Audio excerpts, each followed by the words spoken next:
noite, meus amigos de todo o Brasil. Muito obrigado pela audiência, que é cada dia crescente, exatamente porque o programa tem a essência do nome. Papo reto, sem mimimi. A cada semana trazemos pautas aqui que são fundamentais, são sérias. É onde a sociedade tem que fazer a sua reflexão. É onde muitas vezes nós temos que fazer uma reavaliação do que nós pensamos para a nossa vida. Muitas vezes reclamamos de algumas coisas e se fizéssemos uma reflexão, só poderíamos agradecer a Deus, agradecer pela existência, agradecer por nos dar a condição de viver na nossa sociedade. Eu fiz questão de trazer dois convidados muito especiais a esse programa. O Tenente Cavalli, da Polícia Militar.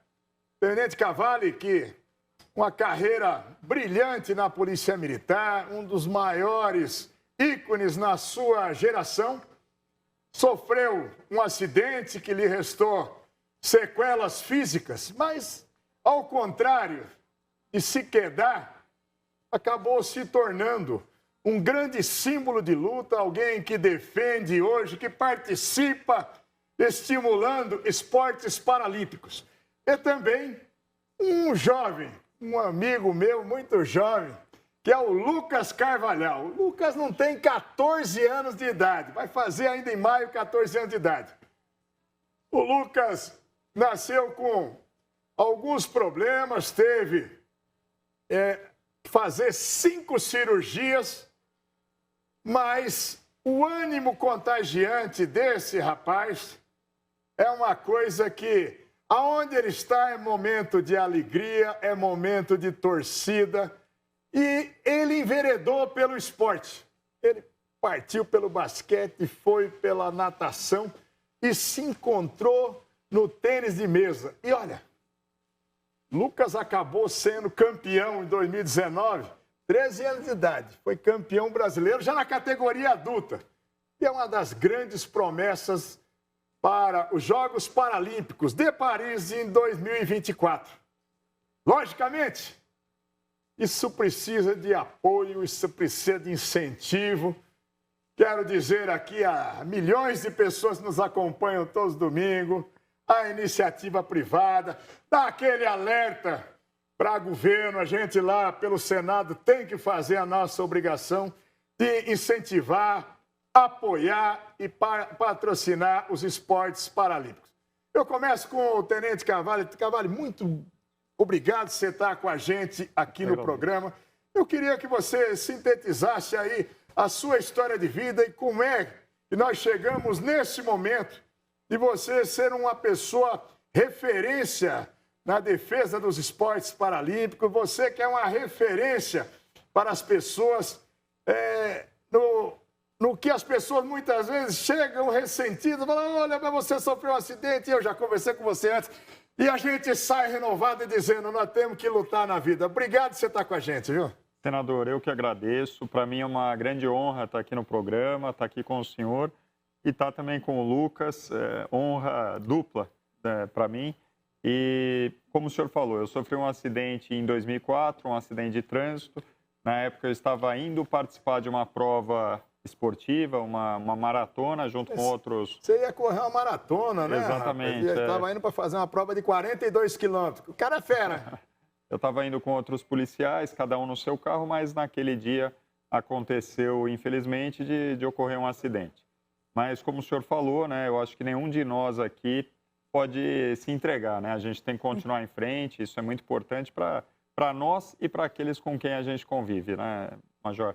E, aliás, eu vou ter dificuldade aqui, hora vou chamá-lo de senador, hora de major. Chama de Olímpio, rapaz. E eu, a partir de então, comecei a seguir pelo esporte paralímpico. Eu sempre gostei do esporte e quis encontrar um nicho dentro do esporte paralímpico. Conheci uma série de modalidades, acabei me encaixando melhor com o rugby em cadeira de rodas, que é a minha modalidade. Hoje já não me considero um atleta, mas continuo praticante. e hoje trabalho no Comitê Paralímpico Brasileiro, onde a minha função específica dentro do comitê é trazer militares com deficiência para o esporte, para conhecer o esporte paralímpico e utilizar o esporte paralímpico como qualidade de vida, como ferramenta de inclusão, como um novo norte para buscar a sua felicidade. Lucas, tá ele aqui já dizendo que é veterano. Veterano coisa nenhuma, né? Tá praticando rugby aí. Uhum.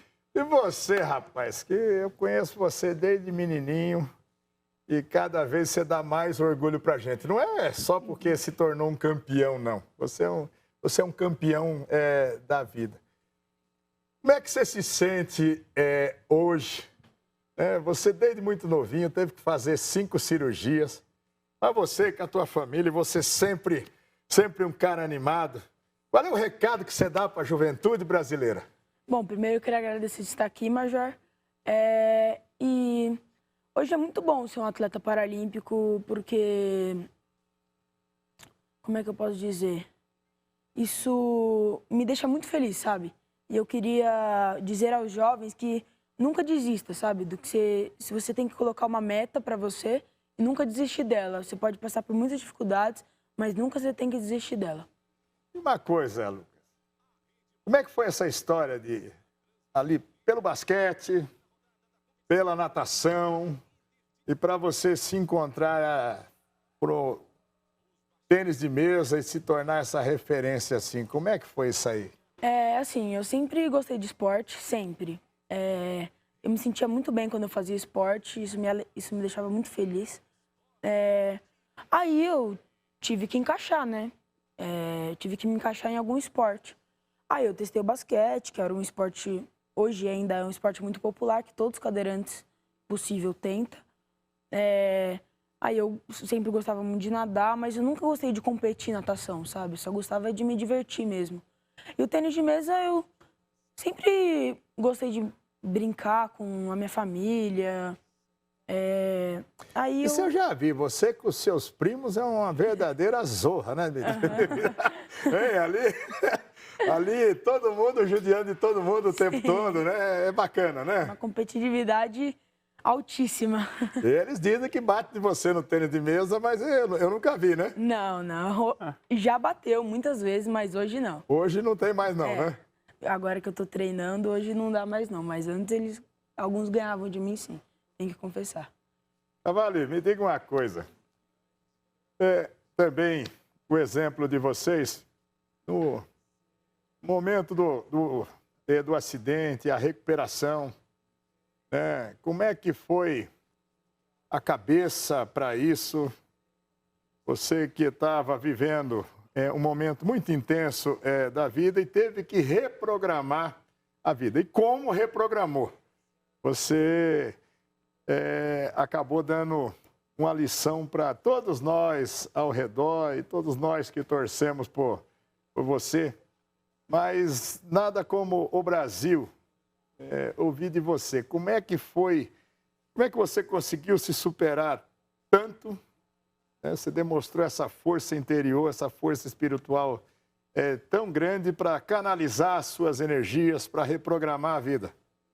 Major, de fato, é uma situação que exige uma reprogramação e exige uma superação, né, desafiadora. É uma perda e, como qualquer outra grande perda que a gente tem na vida, ela baqueia, né? É natural e, assim, eu faço questão de dizer que aqueles que passam por uma situação dessa, a gente não tem como julgar, eventualmente, a pessoa que precisa de um tempo maior para si mesma, né? Porque é uma perda... Não existe um tempo médio disso. Eu acho que depende muito de cada indivíduo, da história de cada indivíduo. Eu me sinto muito privilegiado, eu acho que para mim as coisas foram um pouco mais, talvez um pouco mais rápidas em relação a alguns colegas que eu vim a conhecer, mas por conta de uma série de fatores. Dois deles o senhor já mencionou. Muitas pessoas da minha família e amigos, grandes amigos, que torceram e que sempre me incentivaram e ainda estão do meu lado, e isso tudo facilita. o fato de, quando eu sofri o acidente, eu já ter uma vida razoavelmente bastante organizada, né? Eu tinha uma profissão, eu tinha família, já tinha meus filhos, então tudo isso, sem dúvida, foi um agente facilitador. E a outra coisa que o senhor também comentou, e eu tenho certeza que para mim foi muito importante, é uma orientação espiritual, uma orientação religiosa. Você já tinha antes sim, do acidente? E eu entendo que, independentemente de qual seja a orientação que a pessoa tenha, o fato de confiar em Deus, confiar que existe algo mais além daquilo que a gente enxerga e toca, eu tenho certeza que isso facilita. Então, foram fatores que, para mim, facilitaram muito e eu acho que sempre facilitam, né? Para aqueles que têm qualquer tipo de perda, seja algo físico como o meu, seja uma questão financeira, uma questão de relacionamento, porque todos estamos sujeitos, a vida está aí para ser enfrentada, né, Major? Mas eu entendo isso, acho que a gente tem que seguir em frente, aqui a gente tem um grande exemplo, né, o Lucas, a mãe do Lucas aqui presente, eu acho que todos nós temos os nossos desafios e a gente não pode se entregar. Dá um tempinho, sentir o drama, né, aquele momento do luto, mas depois seguir em frente o quanto antes. A vida está aí para a gente buscar ser feliz, né, Major? Olha, o Tenente Cavalli, eu até dizia para ele, né, a minha turma que entrou no curso de formação de oficiais completou 40 anos. E eu que vim do curso preparatório, 42. E foi o pai dele, então Tenente Silvio Cavalli, que foi o meu primeiro comandante de pelotão, lá no curso preparatório em 78. Uma pessoa, você está falando, espiritualmente, de convivência extremamente elevado. E, Cavalli, me parece até que a própria Associação dos Policiais Militares Deficientes Físicos do Estado de São Paulo, seu pai foi um dos idealizadores alguns anos antes de você sofrer esse acidente, né? Sim, de fato, desde 93, salvo engano, meu pai já estava envolvido com a associação, e a associação até é legal de ser mencionada mesmo, Major, porque para mim, posso dizer com bastante tranquilidade que sempre foi um grande ponto de apoio, e ainda é. Então, meu pai, sim, ele até hoje tem algum envolvimento, hoje de uma maneira mais tímida, mas no início, sem dúvida, ele foi um dos precursores aí da Associação dos Policiais Militares com Deficiência. E nós temos muitos, né, por sinal. Me parece que você comentava, antes até de começarmos o programa, do grande volume, né, que o volume maior hoje de lesionados de forças de segurança está no Exército Brasileiro em função de lesões de treinamento. Perfeito. Talvez esses dados que eu comentei com o senhor são dados parciais, são aqueles que eu tenho computado. Mas do contato que nós temos com as forças militares e forças de segurança, hoje a gente tem o Exército, a PM de São Paulo e a PM do Rio como os três maiores, infelizmente, fornecedores de militares com deficiência que nós temos trazido para o Programa Militar Paralímpico do Comitê. Lucas, como é que as perspectivas aí, quais são os seus sonhos? Você não fez 14 anos de idade e já foi campeão junto com os adultos. Quais são as metas do atleta paralímpico? Bom, as minhas metas é conquistar uma Paralimpíada um dia. Opa! E estar no top 5 do ranking mundial, acho. Essas são minhas metas. Top 5 do mundo. E a próxima Olimpíada vai ser junto com a Olimpíada de Paris, né? Termina a Olimpíada convencional, depois nós já temos os Jogos Olímpicos Paralímpicos. E é justamente, gente, o próximo bloco. Está, inclusive, na coordenação de atividades paralímpicas no Centro Paralímpico nosso aqui, influenciando, estimulando esportes paralímpicos. O outro é um atleta em atividade. E nós temos que pegar também o nosso espaço e justamente para que eles contem para a gente no próximo bloco como é a vida do atleta paralímpico, como é que é a organização, como são os incentivos oficiais e até, por que não dizer, a busca de patrocínios. Patrocínio que não é nenhuma empresa danada de graça, não, porque a imagem e o crescimento do esporte paralímpico cada vez maior, ele acaba sendo um ótimo investimento para aquelas empresas que têm condição de investir. É rapidinho, o nosso programa já volta, que aqui o papo é reto e sem mimimi. Até já!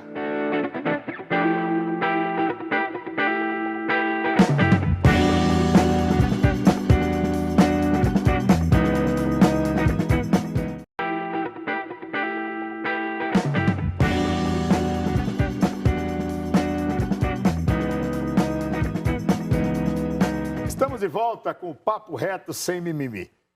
Vocês viram o quanto é bacana, é estimulante ouvir essas pessoas. Lucas, me diga uma coisa. Como é que foi essa de você entrar nos esportes? Quem é que te mais abriu as portas para isso? Disse, Lucas, você é capaz, você tem que participar, vem com a gente. Todo mundo, em qualquer área, tem sempre alguém que estimulou. Como foi isso para você?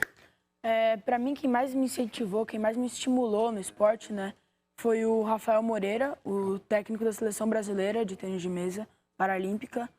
Ele é uma pessoa muito especial que eu comecei numa associação com ele, chamada ADD, e ele que me levou para a Seleção Brasileira e, graças a ele, eu fui campeão brasileiro e vou seguir minha carreira. É mesmo? Ele ainda está na seleção, está lá? Ainda está lá. Foi ele quem te abriu as portas e disse, você pode ser um grande campeão? Sim. E está acontecendo o sonho. Graças a Deus. Cavali, como é que é a luta pelo esporte paralímpico no Brasil? A gente sabe, o esporte no geral no Brasil, a gente luta a barbaridade, enquanto alguns países destinam 2% do orçamento do país para o esporte. Aqui no Brasil, nós temos 0,002% de investimento oficial no esporte. Se nos esportes convencionais isso acontece, é a mesma dinâmica nos esportes paralímpicos? Como é que você vê isso ao longo desses anos que você tem se dedicado? Perfeito. Naturalmente, o esporte paralímpico hoje cresceu muito. E isso é até legal, eu faço questão até de comentar, porque um atleta como o Lucas, por exemplo, para ele chegar no nível que ele está, e ele chegou bastante rápido, isso exige não só muito talento da parte dele, mas esforço, dedicação, orientação. Ele mencionou o Rafael aqui, que sem dúvida é um técnico brilhante. E tudo isso, Major, tem custo, naturalmente, né? Então, o esporte paralímpico brasileiro é referência mundial. Nós, agora em Tóquio, temos uma meta de ficar entre os 10 primeiros. E já nas últimas Paralimpíadas ficamos em 8º, em 7º, no caso de Londres. Enfim. Proporcionalmente, o nosso desempenho no esporte paralímpico é muito superior nos esportes convencionais. Nós temos tido muito bons resultados no esporte paralímpico, sim. Mas isso é fruto de bastante trabalho, dedicação dos atletas, dos profissionais e recursos, né? Nós precisamos ter recursos. Existem hoje algumas fontes de recurso para o esporte paralímpico. Uma delas, faço questão de mencionar, que é a principal fonte de recurso do Comitê Paralímpico Brasileiro, é por meio da Lei Agnello-Piva, que destina uma porcentagem dos valores arrecadados na loteria para o esporte paralímpico. Além disso, nós temos pontualmente alguns patrocinadores. Mas o patrocínio, ele precisa, sem dúvida, sempre aumentar, porque a demanda é muito grande. Então, nós temos diversos clubes, diversos atletas que precisam ser patrocinados para poder crescer e aparecer no alto rendimento e aí conseguir fazer uso desses recursos que são federais, esses recursos de subvenção. Então, a chamada que o senhor fez é muito pertinente, porque para a gente é muito necessário que a sociedade, os empresários estejam de olhos abertos porque também para eles é interessante, Major. O esporte paralímpico hoje não é um esporte de pessoas com deficiência, porque as pessoas ainda veem o esporte paralímpico, às vezes, como um sub-esporte, vou usar esse termo, coisa que não é. O Lucas, para conseguir ser campeão brasileiro, ele teve que se dedicar. Hoje em dia, o esporte paralímpico é tão competitivo ou mais do que o esporte olímpico. Então, nós precisamos sim do apoio, precisamos de recurso. Agradeço até a lembrança que o senhor faz aqui. Diga uma coisa. Alguém que esteja nos assistindo nesse momento e diz, olha, eu sou comerciante, eu sou empresário, eu estou no mercado financeiro, a minha empresa, ela tem contrata uma empresa de publicidade, etc., mas eu quero me despertar. E eu estou dizendo, e ele mesmo já acabou de dizer, não é quebra-galho, não. O retorno também em relação à imagem, principalmente da imagem de superação, é fantástico para qualquer marca. Então, como é que uma empresa hoje, ela faz hoje para entrar, se pela lei Agnello Piva é possível fazer a contrapartida de recursos, como faz isso? O que eu sugiro, né, para aqueles que são interessados, querem contribuir, querem participar, caso ainda não possuam o contato com o esporte paralímpico, não tem ainda acesso a algum clube, algum atleta, que procure o próprio Comitê Paralímpico Brasileiro, que hoje é a entidade responsável no Brasil pelo esporte paralímpico, para receber essa orientação.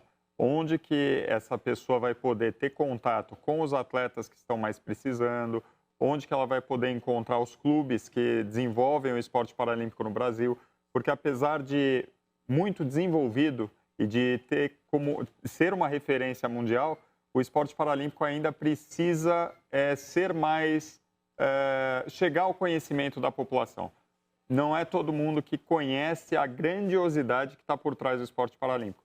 Deixo aqui já, Major, o convite não só para o senhor... É uma escala, nós vamos estar... Mas também para todos que nos ouvem e têm interesse de conhecer o Centro de Treinamento Paralímpico Brasileiro, que é onde o Lucas treina, onde eu trabalho e também treino. O Centro de Treinamento Paralímpico Brasileiro é a casa do esporte paralímpico. E é um local fantástico, né, Lucas? Não tem como dizer que não. De primeiro mundo. De primeiro mundo. É um dos 3 melhores centros de treinamento paralímpico do mundo. E as pessoas precisam conhecer. Então, aqueles que estão assistindo e se interessam, fica no quilômetro 11,5 da Rodovia dos Imigrantes. É fácil de chegar, do lado de São Paulo Expo. Fica aí o convite para todos. Aí, gente, para os antigões da polícia, que muitos me acompanham aqui, bem ao lado onde era a sede do 3º Batalhão da Polícia Militar. Lucas, como é que é a rotina? Eu estou aqui falando do campeão, nós estamos querendo uma medalha de ouro sua para a Olimpíada de Paris daqui a 4 anos. Tudo bem, mas você tem 13 anos de idade, como é que é desempenho na escola? Na escola eu vou bem. Então, mas como é que é a tua rotina, assim? Que horário que você vai para a escola? Que horário você treina? Como é que é? Eu acordo todo dia às 7 da manhã. Eu chego no treino às 8h30, saio ao meio-dia. Aí eu vou, almoço, chego na escola a 1h e saio às 6h40. Que ano você está hoje da escola? 8º ano. Bacana. E o desempenho da escola? Está sendo igual a na luta lá no tênis de mesa ou na escola vai mais no tranco? Como é que é? Não, na escola eu até que tô indo bem. Eu tô passando na média, eu não tô pegando recuperação. Eu acho que eu tô indo bem. Por ser um atleta paralímpico e me dedicar muito ao esporte, eu acho que eu tô indo bem na escola. Graças a Deus, a mãe tá ali. Quando eu fazia atletismo, eu tive um professor que dizia, olha, pelo amor de Deus, gente, se o esporte estiver atrapalhando a escola, larga a escola.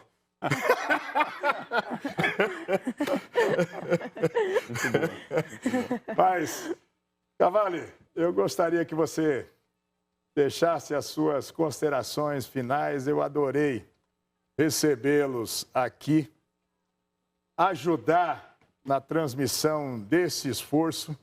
Você tem feito um esforço para resgatar veteranos das forças de segurança, muitos deles lesionados em serviço, da nossa Associação de Policiais Deficientes Físicos. A gente vê uns que se tornam atletas no tênis de mesa, no tiro. Eu tenho visto, a gente vai acompanhando e vai torcendo. A gente sabe que tem um esforço seu por trás disso. Como é que é feito isso aí?